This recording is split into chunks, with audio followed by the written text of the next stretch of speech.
పెద్దపల్లి జిల్లా మంతని మండలంలో బిట్టుపల్లి వద్ద రాత్రి 7:30 రోడ్డు దాటుతూ ఉండగా పెద్దపులిని చూసిన రైతు వెంటనే మంతని అటవీ శాఖ అధికారులకు పెద్దపులి రోడ్డు దాటుతున్న ప్రదేశం వద్ద పెద్దపులి పాదముద్రలను గుర్తించి పై అధికారులకు సమాచారం అందించారు.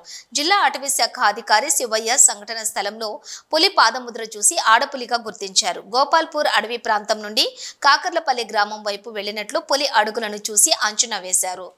జిల్లా అటవీ శాఖ అధికారి శివయ్య మాట్లాడుతూ గత నెల రోజులుగా భూపాల్పల్లి, పెద్దపల్లి, ఆసిఫాబాద్ జిల్లాల్లో పెద్దపులి సంచరిస్తున్నట్లుగా గత కొన్ని సంవత్సరాల నుండి పెద్దపులులు తూర్పు అడవి ప్రాంతంలోని తిరుగుతున్నాయని, రైతులు జాగ్రత్తగా ఉండాలని, ఒంటరిగా అటవీ ప్రాంతానికి ఎవరూ వెళ్లకూడదని హెచ్చరించారు.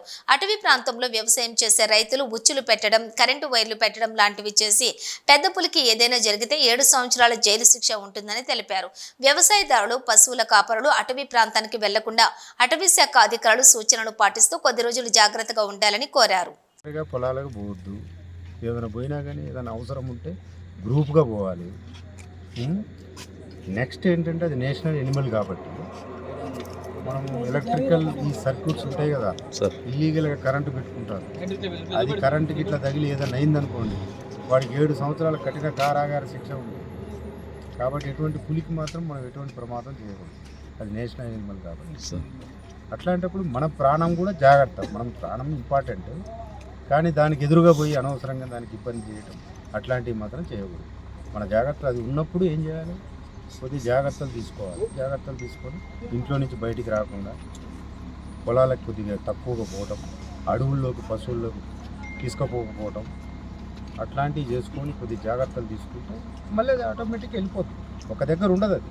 ఎందుకంటే మన అడవి ఏందనేది ఇక్కడ ఉన్న పెద్దపల్లి ఫారెస్ట్ టైగర్ ఉండేంత పెద్ద అడవి కాదు, ఇది చాలా ఓపెన్ ఫారెస్ట్ ఉంది sir. Scrub forest, open forest, అంత పెద్ద డెన్స్ ఫారెస్ట్ కాదు.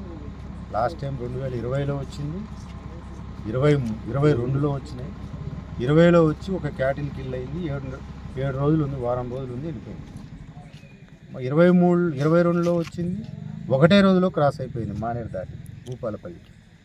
కాబట్టి ఇప్పుడు కూడా అంతే ఉంటుంది, అది దారి తప్పి అట్లా వచ్చేసింది. ఆసిఫాబాద్ నుంచి వచ్చింది, అది ఫిమేల్ టైగర్, యంగ్ ఉన్నది. ఆటోమేటిక్గా అది కూడా చూస్తున్నాం వెళ్ళిపోతుందని. వారం రోజుల నుంచి మనం ట్రాకింగ్ చేసుకుంటున్నాం, కానీ ఒక 2-3 రోజుల నుంచి దాని యొక్క ట్రాకింగ్ దొరకట్లేదు. మళ్ళీ ఈరోజు ప్రత్యక్షంగా మన వాళ్ళు చూశారు కాబట్టి మళ్ళీ కొద్దిగా డిస్టర్బ్ అయింది. రేపు మళ్ళీ మార్నింగ్ దీని యొక్క అడుగులను బట్టి మన వాళ్ళు ట్రాక్ చేస్తారు, మళ్ళీ అది ఎడిపోయిందో చూస్తారు.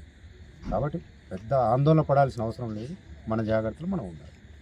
ఏ టైం కనబడదు సార్ రైతులకు? 6:30 ఈవినింగ్.